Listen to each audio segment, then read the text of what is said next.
Thank you, Lee, for the generous introduction. Distinguished guests, ladies and gentlemen, good day. I'm so honored and privileged to see such an overwhelming presence of distinguished and prominent individuals here. I see Bapak Gareth Evans here, Ibu Jenny McGregor, Bapak Peter Janandasi, Bapak Paul, Ibu Lynette, and all the distinguished ladies and gentlemen here. Why am I here today? My good friend Debnath here, talked to me about and suggested that I should come to Australia and do a speech.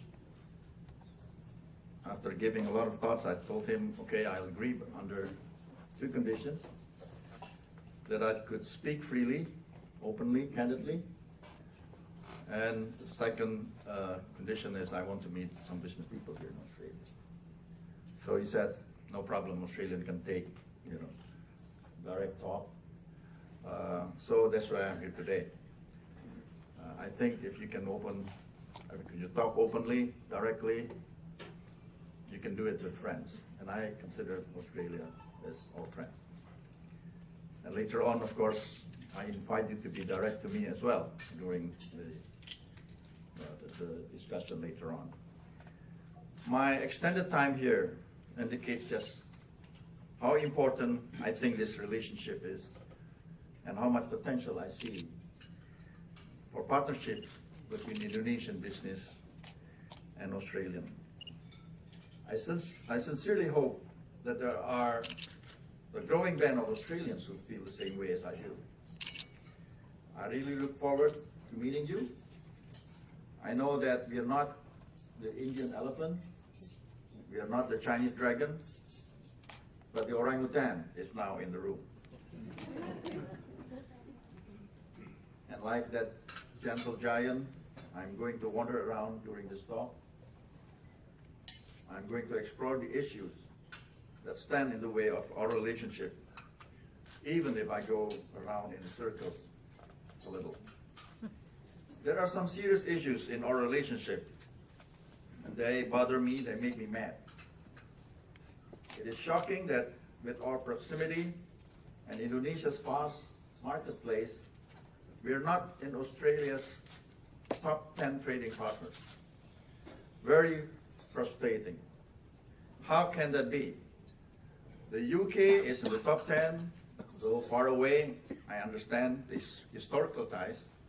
Malaysia and Thailand are in the top 10. They're nearby. I understand that too. But we, Indonesia, we are your nearest neighbors. With a marketplace of 250 million people, more than double the size of Malaysia and Thailand combined. We are not in your top 10.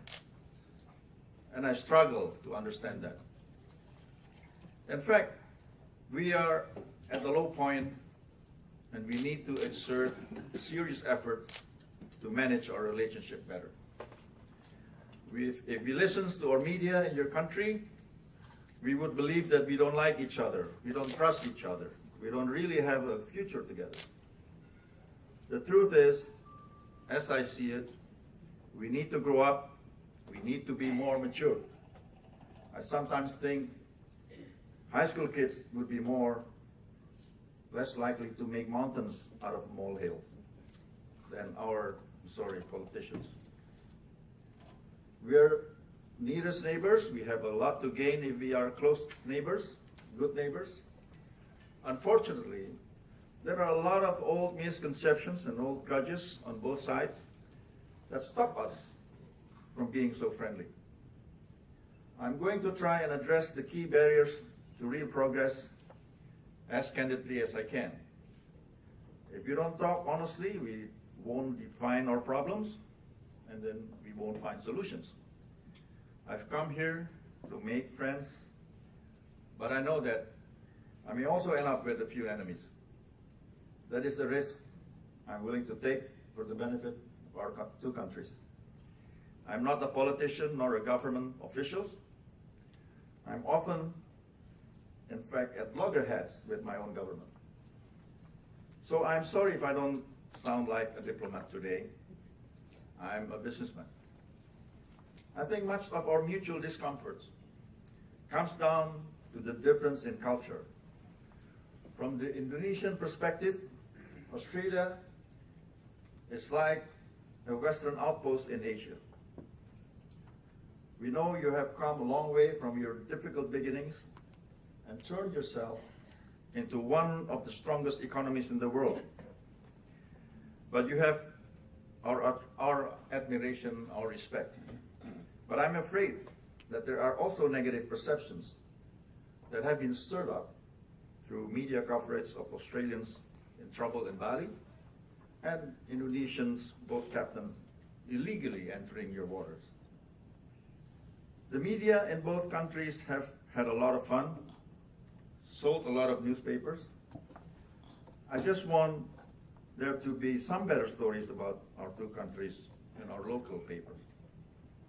You say you want to be part of Asia, but in Indonesia we don't really understand what you mean. Sometimes it seems to us that there is a strange kind of paranoia down under. Some people here still think, perhaps, that we might literally invade Australia, or that we are going to start immigrating in swarms. Let's get real. In military terms, please look at our assets. We are incapable of either invading or occupying Australia. In contrast, Asia sees Australia as deputy sheriff for these sides of the world. In the words of American comedian Jay Leno, the Aussies are good mates. They're right next to us every time we pick a fight. We respect your ANZUS treaty. We don't have a military alliance with anybody. Ask yourself, is Indonesia better for Australia as a friend or as an enemy? Or is the new term, frenemy, our only option? It is beyond imagination that Indonesia could be Australia's first line of defense in a world of shifting geopolitics.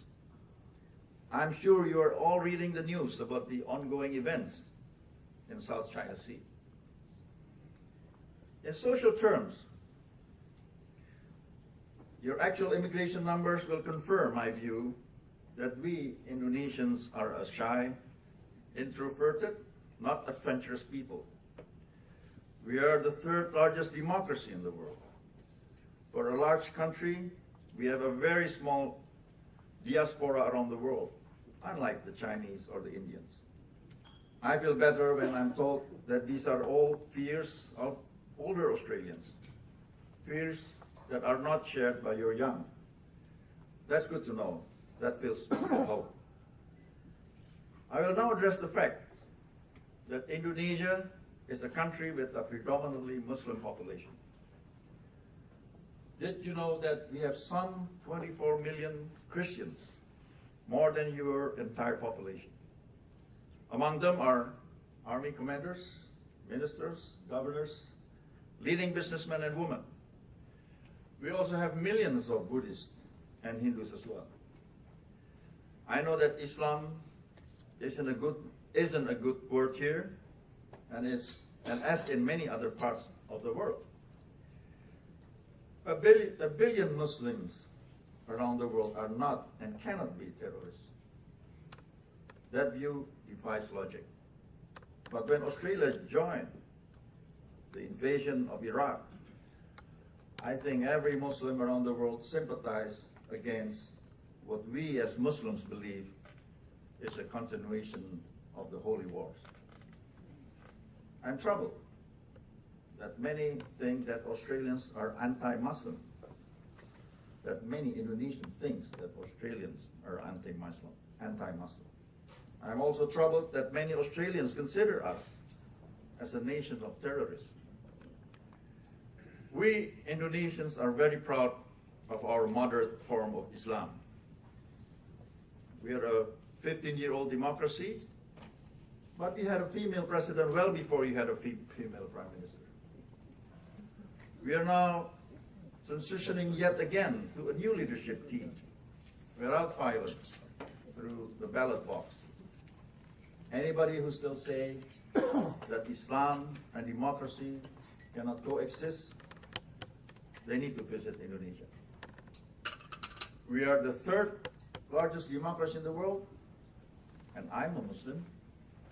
I invite you to come and talk democracy, Islam, business, or anything else you may wish to over a glass of wine. I love Australian wine, and I have a good collection. I'm looking forward to going to urine stations tomorrow and tasting some of your local vintage. I consider myself a progressive Muslim. I do want to acknowledge the many real difficulties that Indonesia's business environment still presents. For Australians wanting to engage with Indonesia, it is true that there are more than just cultural barriers that need to be overcome. It's not only our terrible traffic jams. Our workforce lacks skills. Few Indonesians speak English. Many of our people lack high quality education. Our government is extremely bureaucratic. Corruption, lack of transparency, and accountability is widespread. These are all real problems. We are not sweeping them under the carpet. Last year alone, we had more high-profile arrests and indictments than any other developing country in the world. Our anti-corruption commissions, KPK, is very popular and very busy. I'm told ICAC in New South Wales is also popular, also busy. And I wonder why. But let's put the bad jokes aside. As they say, where there is a problem, there is an opportunity. In Canberra, at the beginning of this 8-day, 4-city tour of Australia, my tour started with AM radio yesterday morning, then a meeting at ACCI, then the Honourable Minister Andrew Robb. The Minister was very supportive, agreeing that we could work together to lobby the likes of GM, Toyota, and Ford to establish factories in Indonesia. My message has one overall theme. We are neighbors, we should be friends. If we are real friends, we do business together. We both have much to win. But please, let's not waste any more time. Please remember that the world is investing in Indonesia. We continue to be the most favored market in the world for Japanese and Korean businesses. On a per capita basis, we drew more foreign direct investment, or FDI, last year than any other developing country, including China and India. With globalization shaping so much of what we all understand, it's all the more important to reach out and create bridges between our two nations. I believe that business can be a force for good. Business can help bring our peoples together, build lasting bonds. The private sector has a big role to play in making this change happen. There are huge opportunities. As a leader of the Indonesian private sector, not a government official, I see too many lost opportunities in the way things are going now. Think about it. You're the world's 50th largest economy. We are the 60th. Forecasts from leading institutions say we are on the track to be number 7 by year 2030.